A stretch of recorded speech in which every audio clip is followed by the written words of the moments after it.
Hello, everybody. Welcome back to the podcast for episode 15. Today, I am again joined by Noah, if you want to say hi. Hello.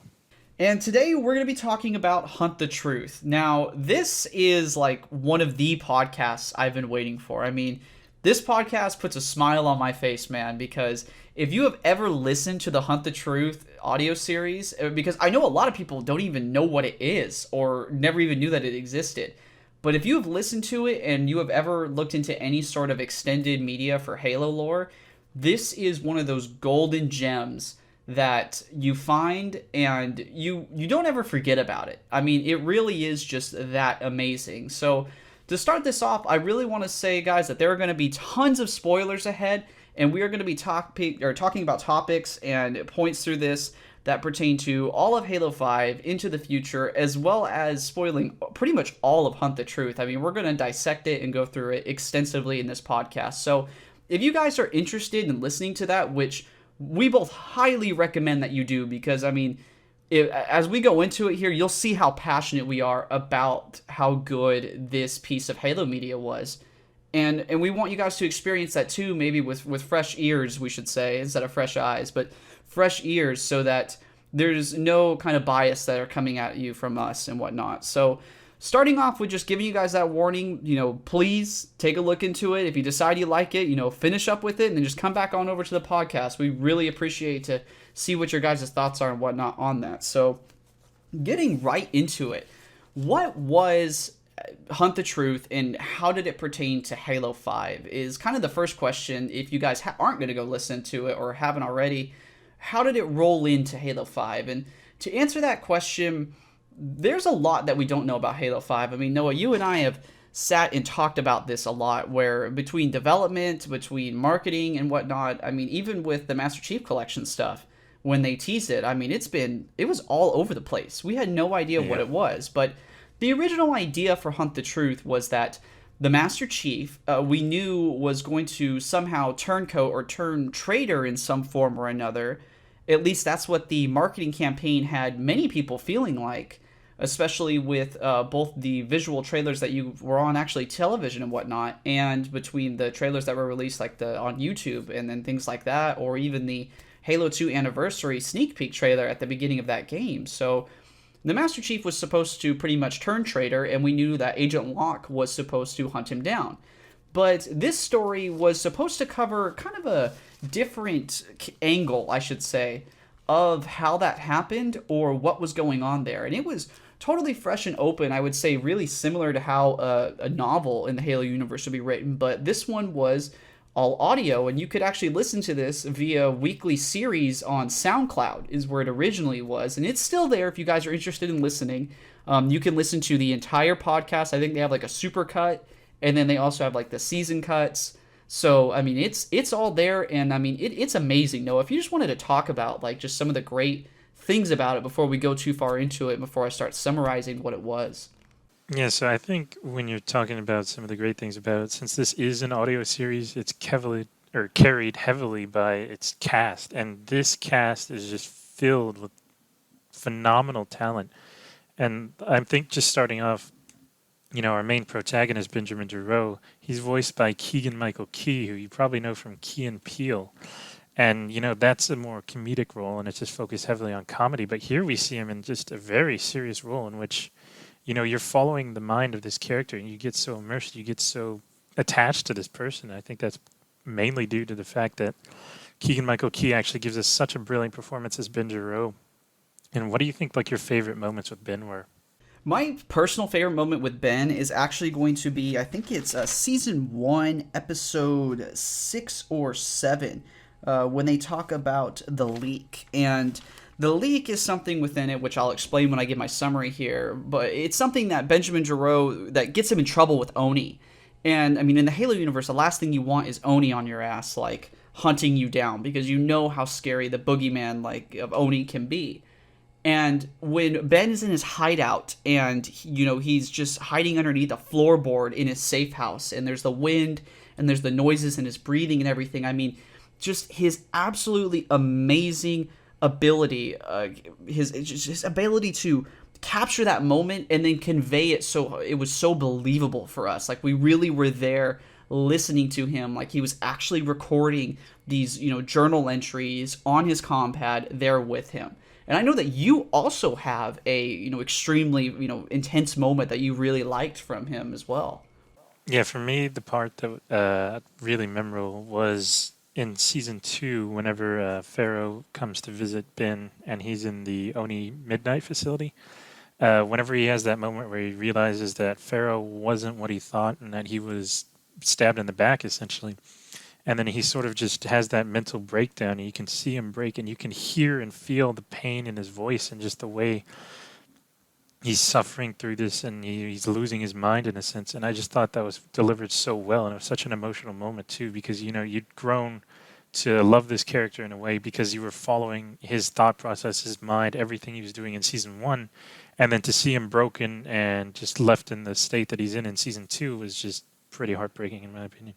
Well, I mean, Ben's not the only character, though, that, I mean, at least voice actor, that just does an amazing job. I mean, Noah, I know that you are really into sound design and music and whatnot. Who are some of the other people that are just in this list of amazing voice actors? Yeah, there's just so many. I think one of the main ones you also probably know is Kobe Smulders, who plays Petra Janicic. And you probably know Kobe from her role in How I Met Your Mother, but she's also Agent Maria Hill in the Marvel Cinematic Universe. And she also did a fantastic job of playing Ben's friend. She was very different than Ben, and you could tell in the way that they were played. But yeah, she just gave another phenomenal performance. Everything, whenever you were listening to these voices, just since there was no like attached visuals, you could just, the way that they spoke, the way they acted, you could perfectly visualize the scene within your head. And not only that, but knowing who the actors were, you could just picture them in that moment. Since I believe most of the characters don't have a canon appearance. So you could just place them in that area, and it was just so good for immersion. And her performance was really good. And that's also one of the things I feel like Halo, at least as a series, has also or has always had just on a lockdown, man. I mean, their voice acting and their sound has always been very, very good, at least in my opinion.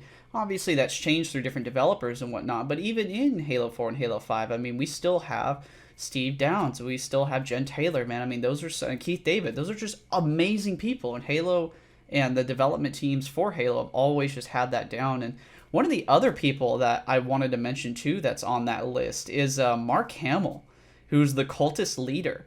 I mean, in season two, when I heard that voice, I mean, a lot of these people, you recognize it instantly. I mean, you Yeah. recognize the voice instantly, and you're like, who is that? Where do I know it from? And they're just doing such an amazing job portraying the characters that they're supposed to be. I mean, when Mark Hamill comes on in season two as the cultist leader, I mean, he sounds like a Joker, but he doesn't sound so, cynical. He doesn't sound so, maniacal, like laughing, whatnot. He sounds serious and he sounds intense about it, much more than a Joker. And the way that he's just able to convey that over, I mean, he's not the only one. I mean, there's still plenty of people. If you wanted to mention anybody before I started with the summary. Yeah, of course. I think one of the big ones too is we have Troy Baker as Anthony Petrosky, one of the retired ODSTs, and you definitely know Troy Baker's voice from The Last of Us, amongst other things. He also played the Joker as well, so we have two Joker voice actors within this That's audio crazy. series. That's just And crazy. I yeah, didn't even know that. yeah, so Troy was just everywhere for a while, and then of course here he does such a brilliant job of bringing this retired war veteran to life. You get to really picture him in these scenarios and then visualize these characters. And of course, we also have Camille Nanjiani, who plays Mashak Marathi, and you probably know him for more comedic roles. And he again does a brilliant job of being that more comedic relief type character, because his character, of course, there was seriousness to it, but when he was on, or I shouldn't say on screen, but whenever his character was present, you could always count on him to bring some sort of comedic relief to some of the more dark moments. I think one of the best things was he mentioned Ungoy Farmer. Just little world building things like that are what's so great about Hunt the Truth. It just brings this universe to life in so many different ways. Yeah, and as we've talked about with like some of the other podcasts, like The Spirit of Fire, this was even before I think the first book, not a Renegades, Smoke and Shadow came out. And Smoke and Shadow, I mean, really dove into the idea of like human interaction with Covenant species. I mean, this kind of also started that as well. And what I'd like to go into, later in the podcast, which was the insurrection in the outer colonies, because for anyone who listened to this podcast, a lot of the explanation that you would see for Halo 5, at least some of those levels, which we talked about with the Jameson Locke podcast in our last one, there's some explanation there. I mean, there's some like, oh, this is why they're doing this again. I mean, it's a huge thing in the Halo universe that unfortunately they just haven't fleshed out. And I mean, we'll get to that later, but was there anything else any other people you wanted to bring up before, I really started on kind of the summary? Plenty, because this, like I was saying, it's just such a stacked cast, such talented people. I mean, Jennifer Hale, probably my favorite voice actress, she's a smaller role, Gabriella Dvorak. But you know Jennifer Hale from Spartan Palmer, amongst other things. I know Spartan Palmer's not her most or her best role, I should say, but it's a different story. You also have Steve Bloom, who plays Grunt in Mass Effect, as well as a bunch of other roles in animated shows. And of course, in season 2, we're introduced to our main character, Pharaoh, who is played by Janina Gavankar. She is probably most well known for her role as Commander Iden Versio in Star Wars Battlefront 2, but you also probably might have seen her on the morning show. And you also have this sort of new to a voiced character, Black Box, and he was voiced brilliantly by Peter Serafinowicz. And you had started diving into sort of the Kilo 5 trilogy, and what was it like hearing Black Box for the first time? Black Box, for those of you who don't know, is kind of, again, unlike other AI, where, a lot of AI tend to take on an appearance that is human. They tend to show, mythological characters or characters that are from, known stories and things like that, whether it's like a Roland, who's clearly like a World War I or World War I or World War II pilot. Or, Cortana is a little bit different because she creates her own avatar that looks similar to Catherine Halsey in her college years. But Black Box kind of associates more with Cortana. I mean, when you look at it, Black Box, as, he's described in the Halo trilogy, the Kilo 5 trilogy, is exactly that. He is a black box. And yeah, while, he's blue, and I'm even Mashak, like you're saying, gives that kind of comic relief. Blue Cube is what he calls him. He is pure intellect, and he doesn't feel the need to associate with the idea that he needs to be more friendly to humans or like that. He does what Oni wants him to, because throughout the Kilo 5 trilogy, Black Box is introduced as an Oni AI that sticks with Osman, who is, again, another main character, which we'll talk about a little bit later in this podcast, and how they kind of relate to Hunt the Truth. But he just makes these cold calculations. There's no humanity really to Black Box.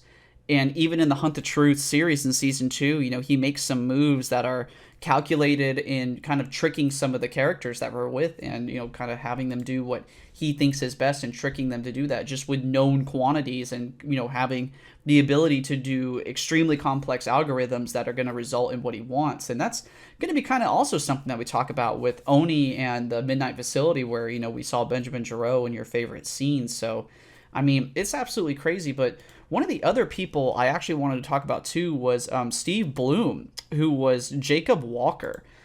Steve Bloom, for any of you guys who know who that is, I think one of his other famous roles is Spike in Cowboy Bebop, if you guys have ever heard of that. And again, going back to one of those names that that we know, or one of those voices that we just know, it's crazy to, and like you had said it before, it's just crazy to hear that and just know who it is, and to imagine those people in those positions having those voices and doing that well. Because Halo really does take the best voice actors, or at least knows how to get what voice actors that they want and put them into the series. And actually, for those of you who don't know, with this Hunt the Truth, there was actually a contest that a lot of popular Halo YouTubers were, I wouldn't say hosting, but they were made it known that you could submit a piece of pretty much voice casting, and that you would be featured on Hunt the Truth. And someone eventually did win.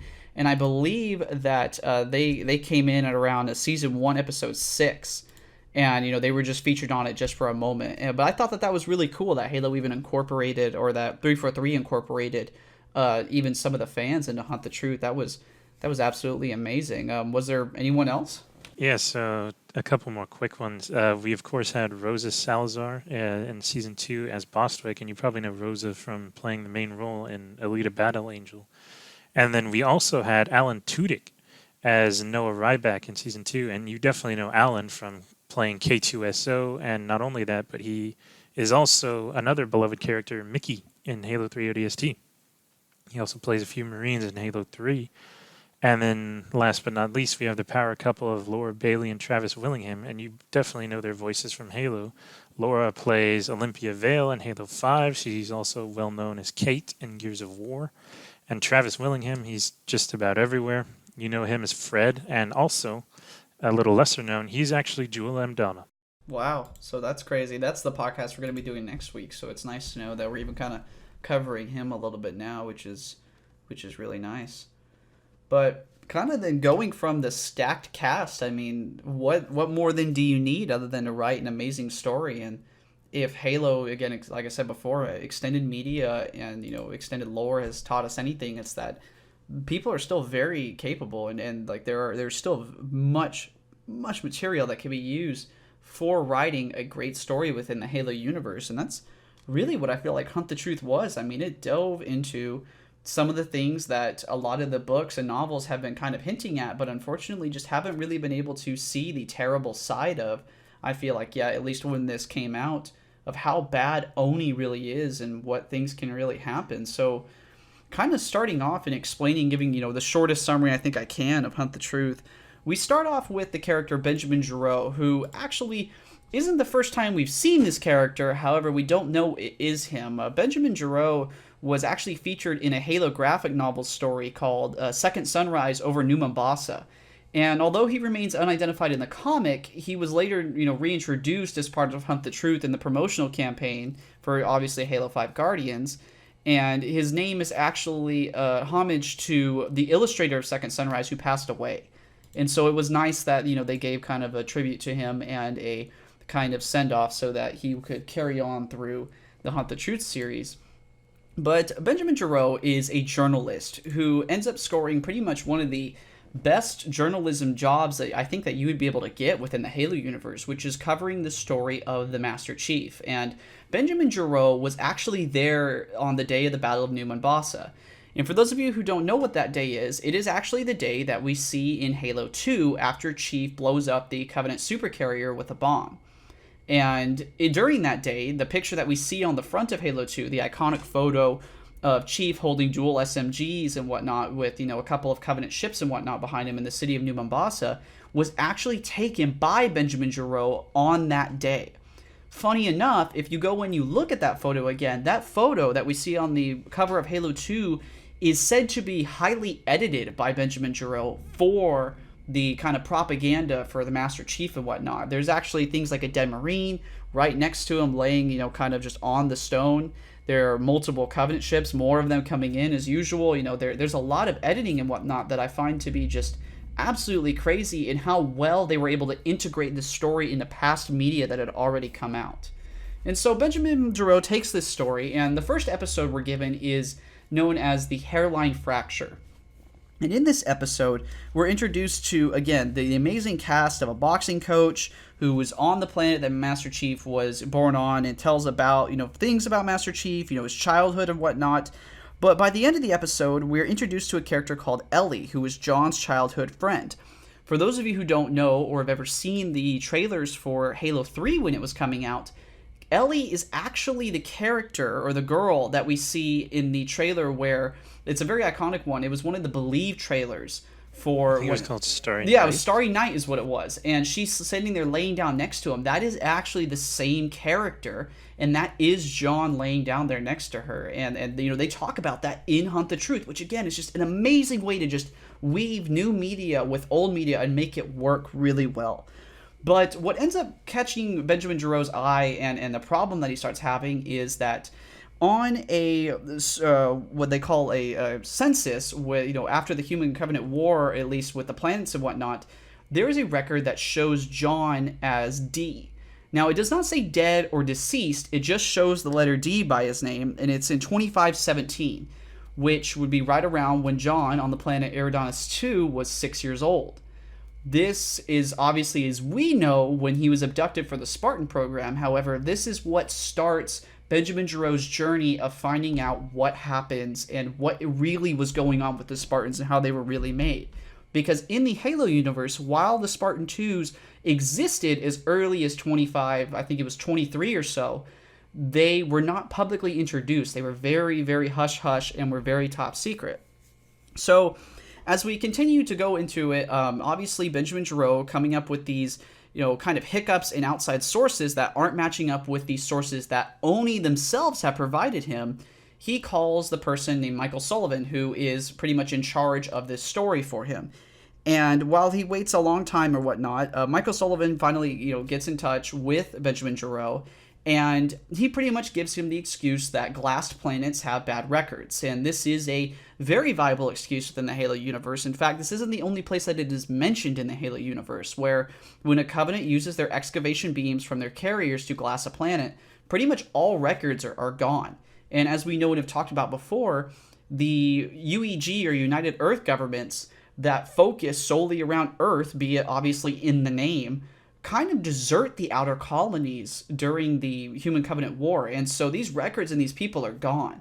And this is what's going to kind of incite even more issues with the insurrection, because again, as we know, the Spartan 2s were not designed to fight the Covenant. They were not made with the Covenant in mind. They were made to get rid of the insurrection in the outer colonies due to something we were talking about all the way back in podcast, I think it was like number 2, when we talked about Dr. Catherine Halsey. So kind of uncovering that stuff throughout the first season of Hunt the Truth is something that is just kind of absolutely amazing. But we're soon enough introduced to a character known as Mashak Murati, and he's actually probably my favorite character from Hunt the Truth because of just his ability to go through everything known as the slush. And the slush is kind of like what we know as like the second page on from Google. It is everything within the internet, so to speak, of the Halo universe that can't really be interpreted because there's just so much information. And it's all the information from the inner colonies, the outer colonies, and it's just so much of it can't be monitored. But Mashak is able to interpret this and actually come up with data that works very, very well and actually correlates, it weaves very well and actually represents a possible outsourced data that says, hey, these were kids who had a disease like what we know the Flash clones, because during the Spartan 2 program, in order to prevent questions with Section 3 Oni and, abducting kids, they replaced the kids with Flash clones who would die from a disease very much like AIDS, an autoimmune deficiency syndrome that couldn't be cured. And what he noticed is that all of the kids are the same age, and they all came from pretty much all of them came from the outer colonies. And that actually goes a little bit into kind of what we see with Halo Legends, which is what we talked about before with Daisy, and kind of what was happening with her. But other things that are kind of revealed during this time, and many mistakes are kind of made, where Ben uses what they call Waypoint, which Waypoint is something that, just like how the America does here with the NSA, they monitor pretty much everything. And there are flag words or flag things that can happen that start Oni into recording and listening to a conversation that you're having. And what finally happens is, in episode 4, Petra Genesek is introduced, and, she wanted to do the story with the Chief, but she is told about the inconsistencies of what's going on, and kind of slaps Ben on the wrist and says, be a good dog, this is Oni giving it to you, don't go outside the bounds, just write the story that you were given. And obviously Ben doesn't do that. And eventually he is summoned to the Oni building, which is actually in the United States. I believe it was somewhere on the East Coast, if I remember correctly. And he meets with Chief Mendez. Honestly, when he was coming in, he believed that he was going to be scolded for going outside of the realm of his jurisdiction of finding sources. And instead, he is introduced by Michael Sullivan to Chief Mendez, who is the trainer of pretty much the CEO officer of the Spartan 2s, and was the one who trained them from childbirth. And he tells the story about, the Spartans and whatnot, and it kind of obviously tells it very skewed from what we know it as not being taken as kids, but at the same time provides, just like Dion, who's the boxing coach I mentioned before, who was on Eridanus 2, that is a planet that does not have boxing, tells a fabricated story that was practiced by Oni. And as we continue going through on, kind of skipping through a lot of the episodes, we end up at episode pretty much 7, where Ben eventually knows the truth because an individual named Anthony Petrosky tells of the ODST incident that we actually see in Halo Fall of Reach, which is where the Master Chief, or John, takes on 3 ODSTs and literally just massacres them. And not only with not only that, but with Mashak's evidence and whatnot, as well as Anthony Petrosky, who is a retired ODST who is able to vouch for what happened, and all of the information that Ben has already found, Ben is eventually contacted by someone named Pharaoh, who is someone that is very much fleshed out within Season 2, and is currently kind of letting Ben know that there's going to be an incident, what they're going to call the leak. And the leak is going to be something that, unfortunately, didn't kind of follow through with in Halo 5. It was supposed to kind of, at least what I believed it was supposed to be, was the whole reason why the universe believed that the Master Chief was a bad guy. And the leak was Master Chief coming into an embassy and pretty much shooting up a bunch of people, and there was a live footage feed that showed him doing that, which made him believe that he was a traitor. And with this leak, there was huge outrage in the Outer Colonies, because what the Outer Colonies see is peace negotiations going on between human and Old Covenant, believing that they were going to be on the same, finally at a peace, not have war anymore. And, the Master Chief, who's a Spartan 2, clearly from the UEG and from the UNSC, coming in and just stopping all of it.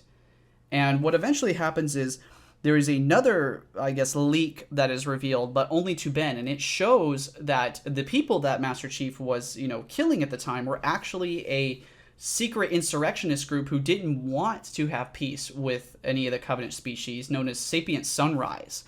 And not only does Ben figure this out, but Ben actually also figures out from Petrogenesect that there is something out on a glassed planet.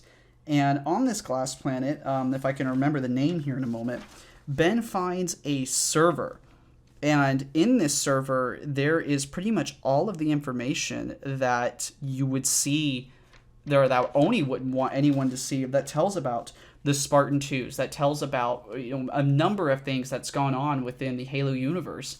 And unfortunately, this server ends up being a trap, because when Ben goes on to a pretty much what's known as ECB, or a very known, public broadcasting channel that's kind of like the news that we see here, at least in the US, the Oni knew that Ben had tapped into the server and actually reversed the story around, so it made Ben look like he was a kind of a delusional theorist, if I can't say so myself, and just kind of put him in a position where he was now on the news attempting to expose Oni for the second time, even though the initial leak did not work.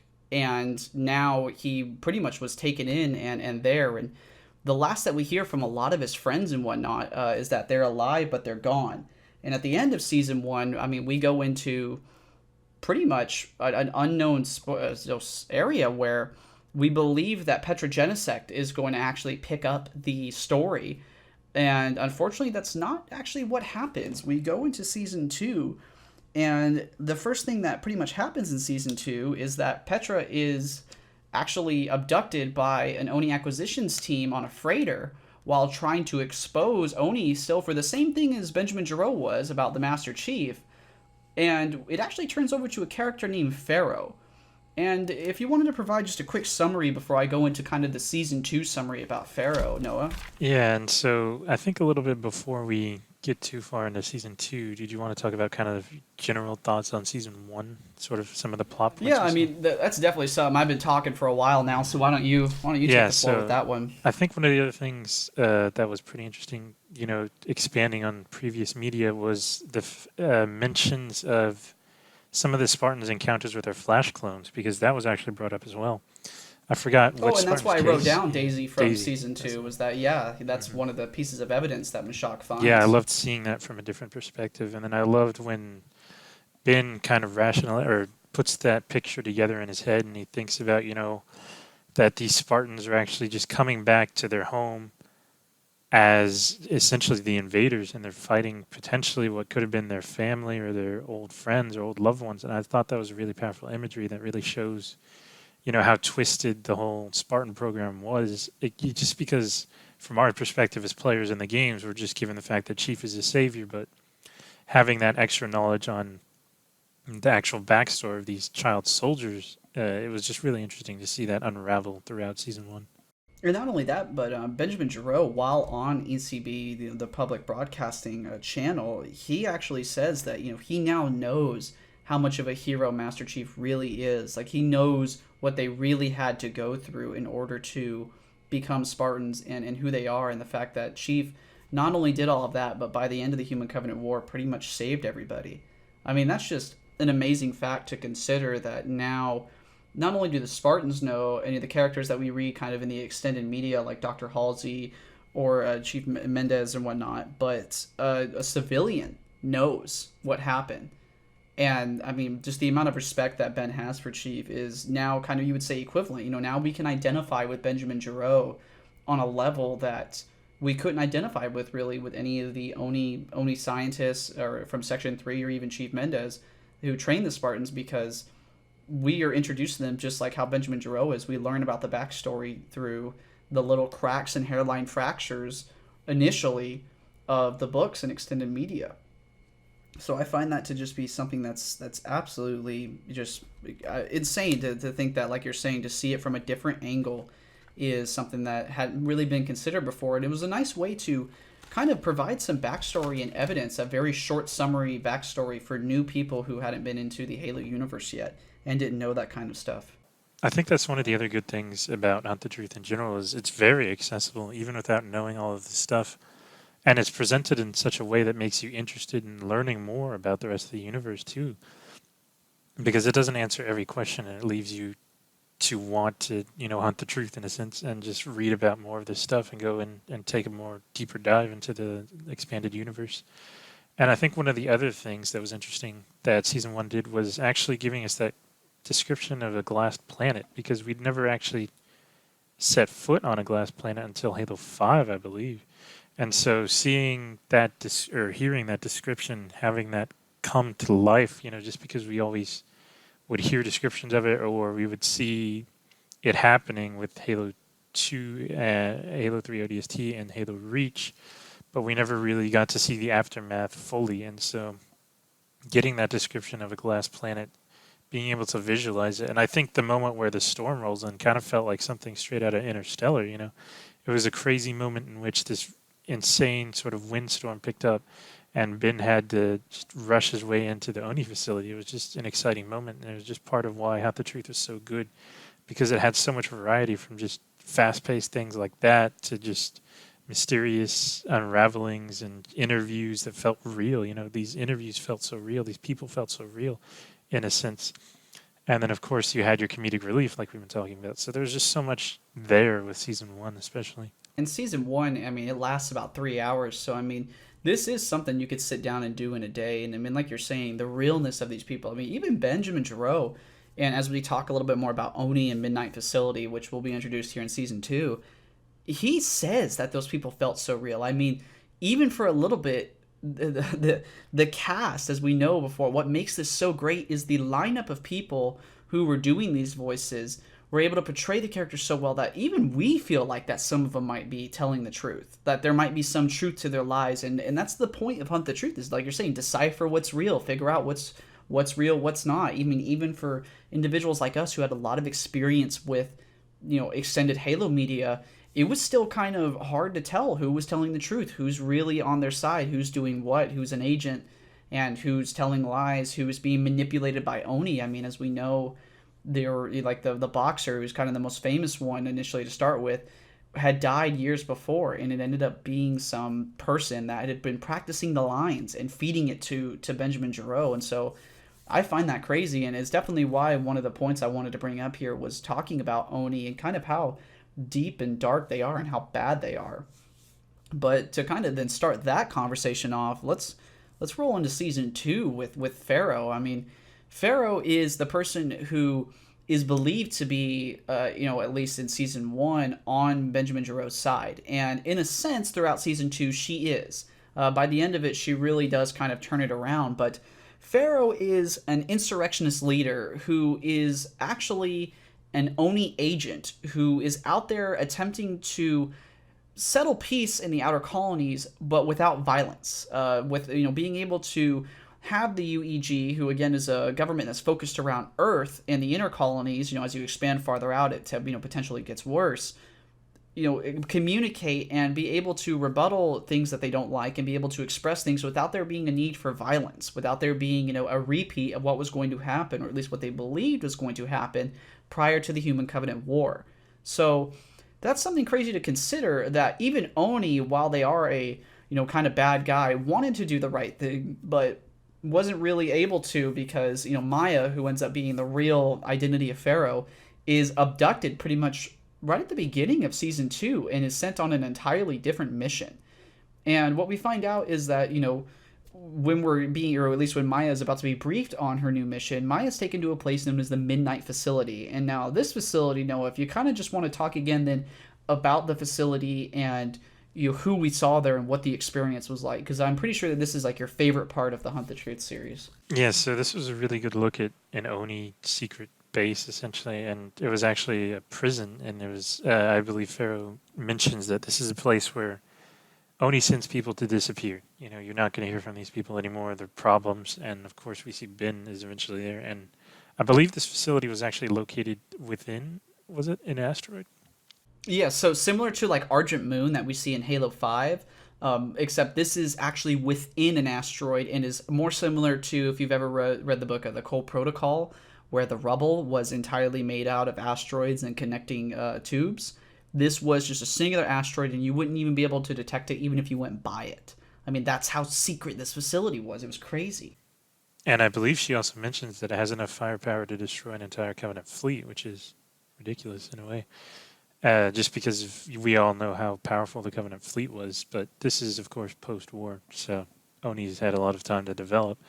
And you really get a sense of how advanced Oni facilities are and just how ridiculous these things are, just because of the fact that the prison's not only run by an AI, but it also has so many different capabilities with these cells. It's able to switch off the glasses one-way or two-way settings and then just dim it, or if there's gas settings to calm down prisoners, or the music that Ben needs to listen to calm down.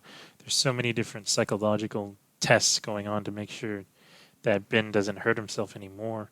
And of course, you're seeing how Oni manages to essentially break people down and just get them onto their side, essentially to turn them and get them to present new ways of thinking, essentially. And so for Ben, it was just going to be, I think the goal was for him to essentially apologize for what he did and say he realizes that, he made a mistake, and just make this public statement that would clear Oni, essentially.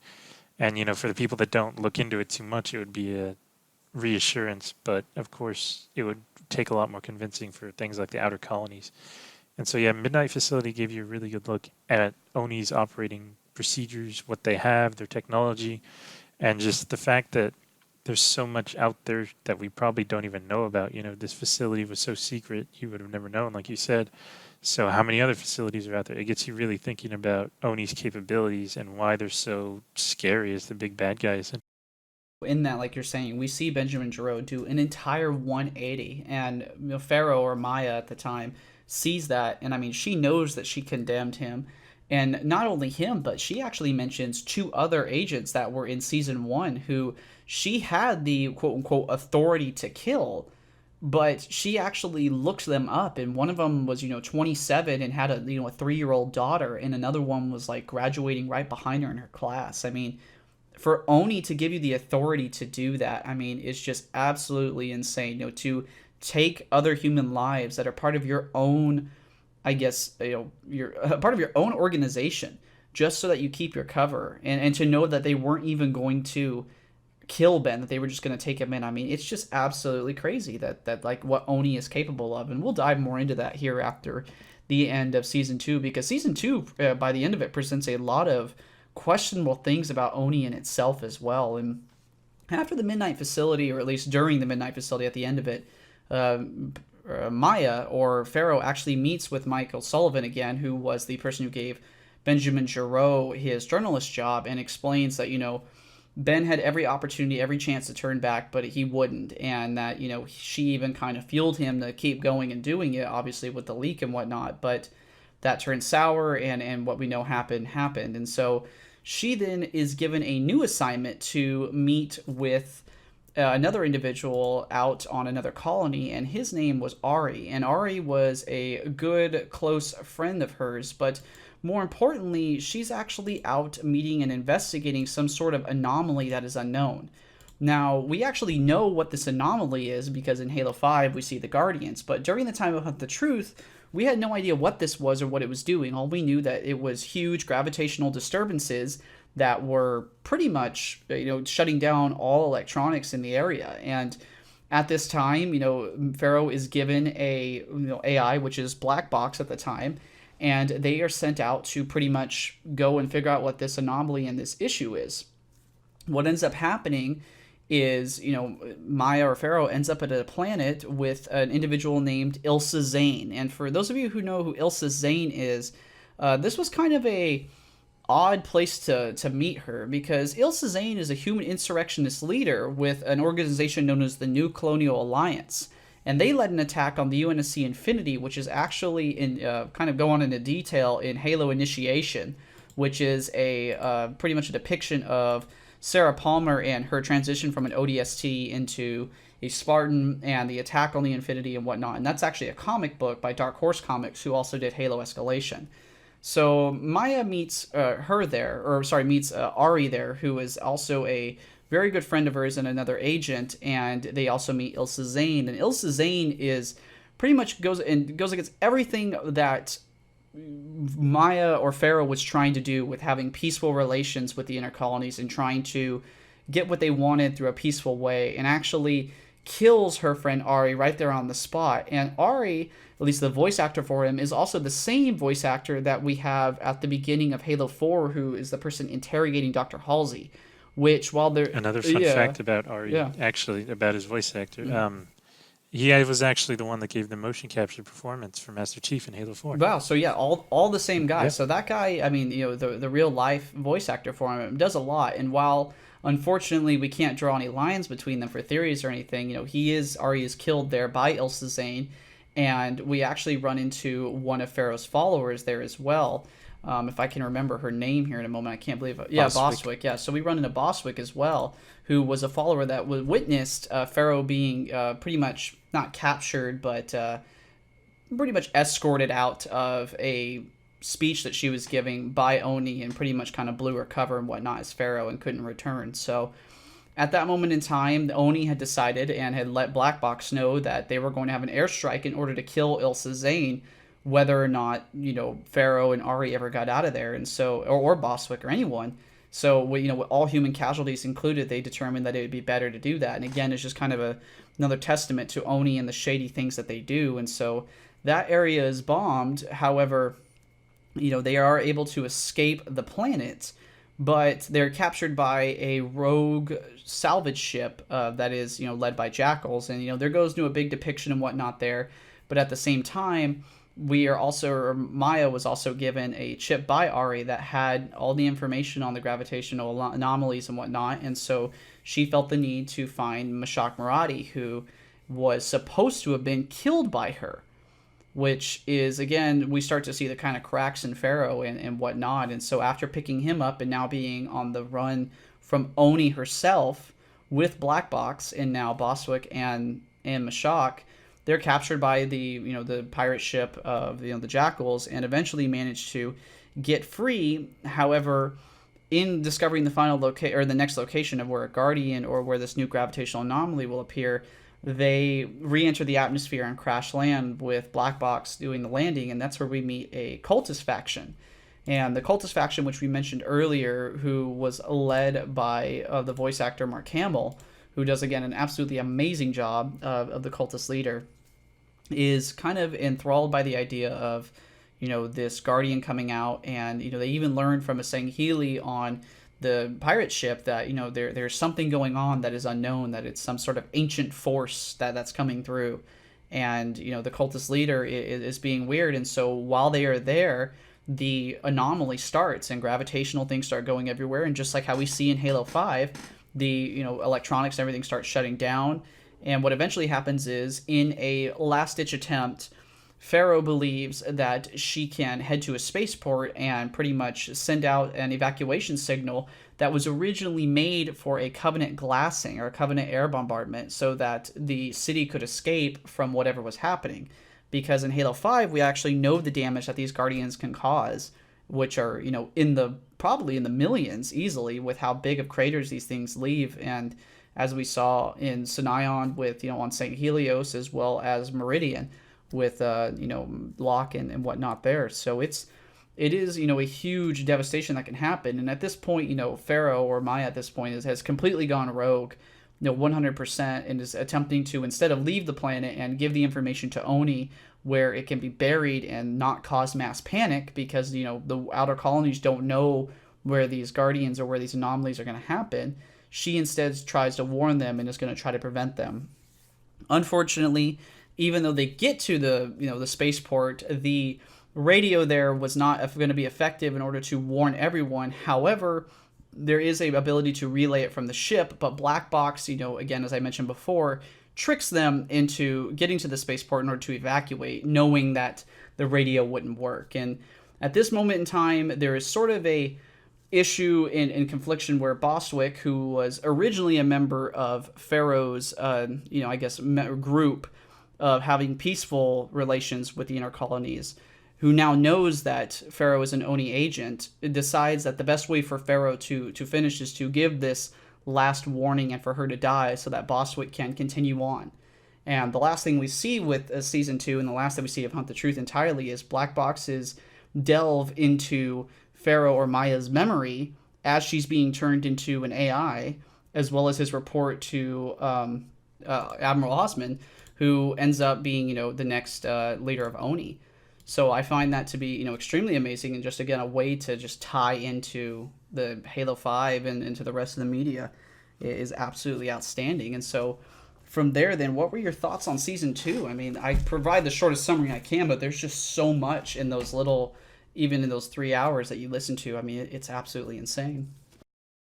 Yeah, I just loved, again, seeing more of Oni. We got to see, again, like I was saying, how they operate, you know, at the beginning, because seeing Pharaoh's extraction, essentially, we heard that through essentially the Oni comm chatter before it was happening. You know, you got this outsider perspective on an op going wrong, or not wrong, but just going through.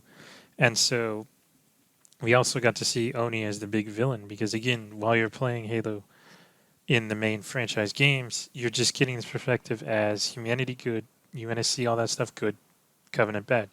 But now we're starting to see these different shades of these organizations, and like you were saying, just how evil they actually are. I think one of the best comparisons I was able to see was that essentially Oni's basically like, for anybody that's watched Breaking Bad, it's essentially like Gus Fring, in the sense that that character is essentially just the evilness of a corporation, the coldness, calculatedness, just the way they operate is essentially just the evil stuff of a corporation in a whole character. And so Oni's basically in that sort of way, because like you were saying, how they calculate, is an acceptable amount of losses? Is it okay if we lose one of our own guys? Is it okay if this many people die, but we actually end up accomplishing this goal?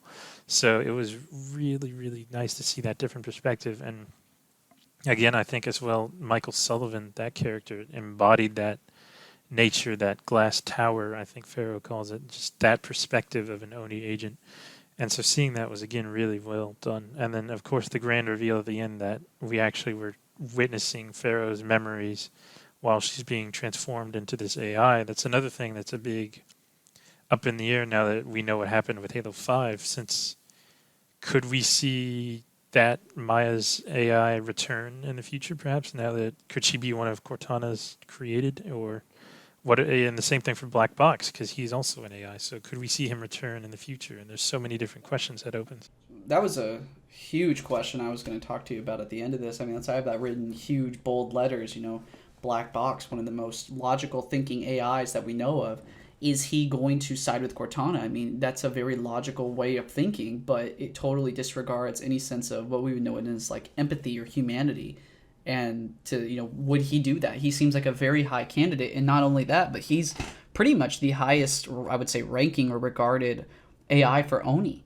And kind of going on that, I mean, let's talk about Oni. Let's talk about the Midnight Facility and things like that a little bit more. I mean, even in earlier books like the Cole Protocol and whatnot, we know that Oni makes very, very cold, calculated decisions via complex algorithms and whatnot. But in Hunt the Truth, I mean, we see a side of them that is just absolutely unrelenting. I mean, between the capture of Benjamin Giraud and the killing of those agents, as well as Pharaoh being undercover for 5 years as as an outer colony person, convincing people. I mean, getting people killed. It's a lot to kind of take in, that Oni really has their fingers this deep into so many things, and that they're able to just come up with these ways of dismissing things. I mean, what do you think there is left for Oni, if especially as we go here into the new Halo Infinite and whatnot?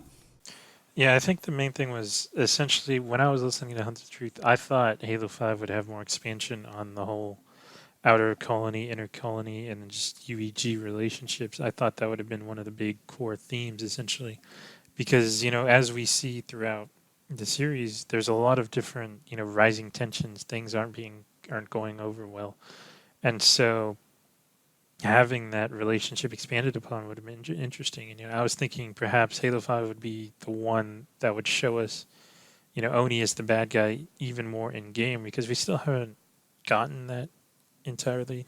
It's been hinted at some ways. I mean, yeah, we've got like the line from the Arbiter, like Oni, operating from the shadows, like the spies announce themselves now and whatnot. I mean, there are lines that are there, but I just don't ever feel like it's really fleshed out as much as it should be in the games. I mean, the Hunt the Truth campaign and whatnot, I mean, I feel like that's really what made so many people who were getting hyped up for Halo 5 so upset.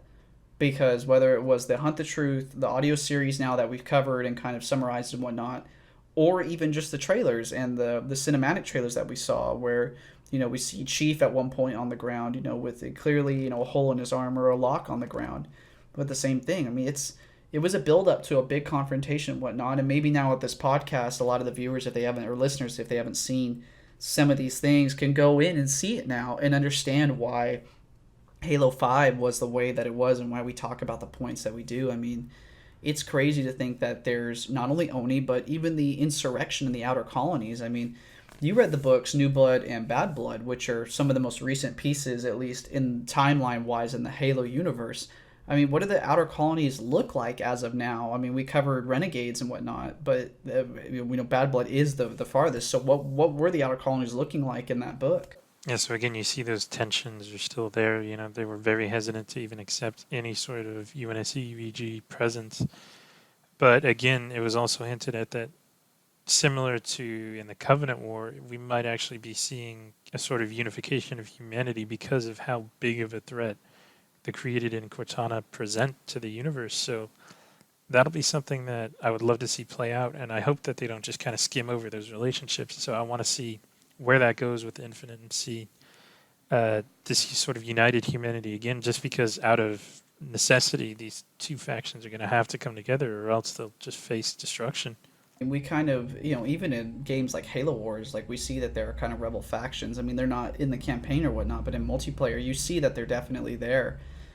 And so to think then that these two, opposite sides exist, and, if Cortana and the Created and whatnot's going to happen, I mean, why don't we talk about some of the future then of, like, not just factions, but the characters then as well? I mean, obviously we know Pharaoh is dead, but I mean, Benjamin Giraud is now locked up in Midnight Facility, possibly never to be seen again, possibly never even to be found, even if there is a war. What do you think then of the characters like Petra? I mean, we never heard anything more from Petra Genesek or Ray, who is another friend of Benjamin Giraud, who disappears right after, Ben gives him all the information that he finds from the server, which we know was true information based on other Halo media, but Oni turned it and skewed it in such a way that it made Ben look like a delusional person. So what do you think then, will those things ever come out again? Will they ever arise? And if they do, will they do it in the middle of Infinite, in the middle of, like, that timeline? Well, I think another important thing to consider is the fact that we saw that Oni's Midnight facility was actually run by an AI. You know, that prison had an AI running a lot of the things. And so we saw with Bad Blood that not even these high level Oni AI are immune to Cortana's threats, you know, with Leonidas turning to the created side. So it really raises that question, how much of how much damage are these created going to cause, and how much of a disarray are we going to see the universe in? Because since all of these facilities and things are tied to these AI, if they don't stay loyal to the UEG, the ONI, and all that sort of thing, then that's a very big problem. And so again, that raises that question of just how much damage is going to be done by the time we pick up as Chief in Infinite. Yeah, and as we see through the Discover Hope trailer, I mean, the pilot even says we lost. I mean, you don't necessarily know exactly what they lost. Clearly, it seems like it was a battle or whatnot on a Halo installation, but it just seems like it's very, very crazy. You know, the amount of damage that they can do, that the Guardians can do to whole worlds. I mean, even in the Halo 5, we see the Guardian use its EMP pulse and shut down the entire world that it's next to, and so it would be absolutely crazy to see some more of these AI. I mean, even like Roland from Halo 5, because he's very upset in Halo 5 at the fact that Dr. Halsey, Commander Palmer, and Captain Lasky are all talking about Cortana like she's the problem. They all seem like they are very susceptible to it, and most of all was a character we mentioned before, at least in my opinion, was Black Box. I mean, Black Mm. Box is a completely logical AI that doesn't see any need to please humans in any way. He just does his job and does it. And I mean, Black Box clearly would have information like that would be accessible to Oni and all this stuff. I mean, for Cortana then to possibly turn humanity against itself via information through that she finds with Black Box and things like that. I mean, it would be very easy for her to start a psychological war between humanity, not only as insurrectionists, to start, but within, the inner colonies as well, and what Oni's been doing and how much they're being controlled.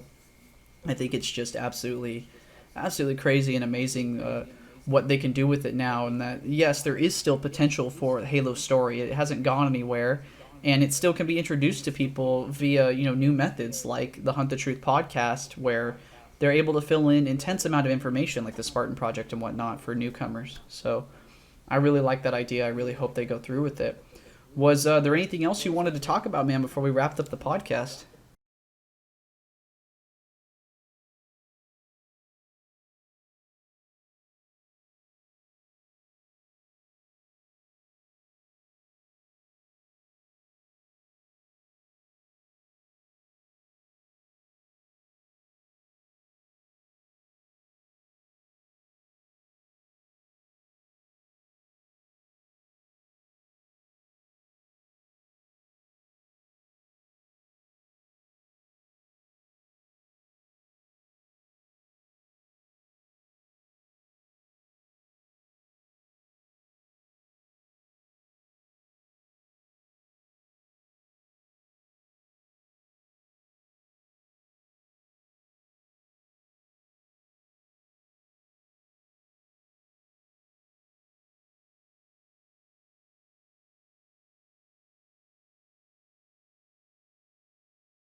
Hunt the Truth was something that I never expected to like because I mean, when it came out, podcasts weren't really big yet and popularly known.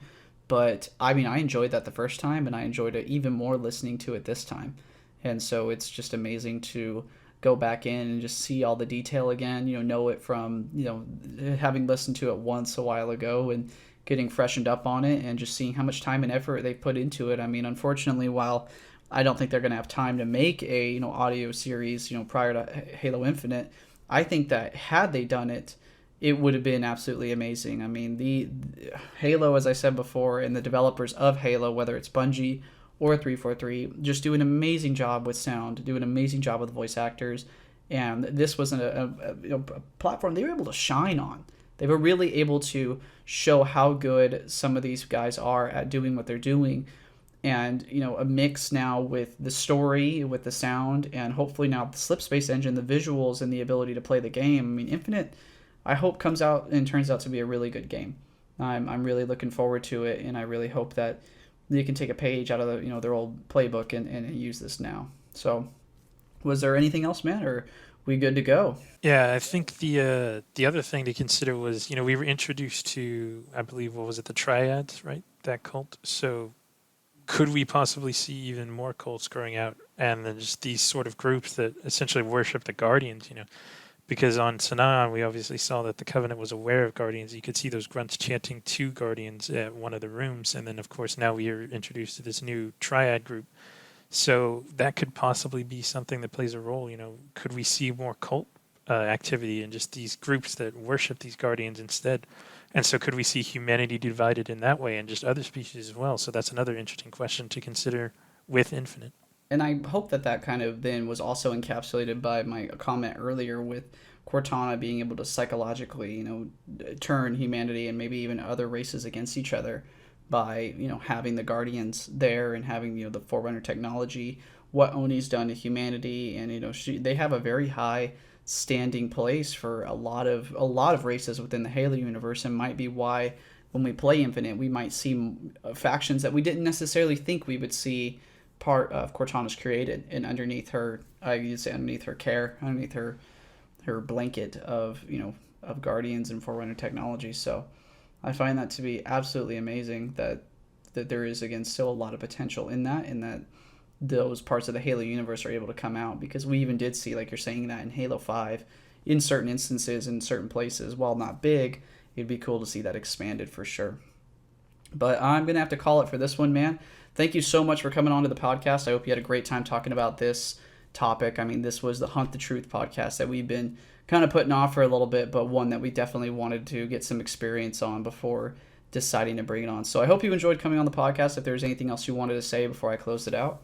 Nope, just excited to hopefully do justice to the Jewel and Jama one once that comes out. Yep, and that one will be coming out next week, guys. So just so you know, every week on Wednesday at 7 a.m. Pacific Standard Time, I release these podcasts on multiple platforms now.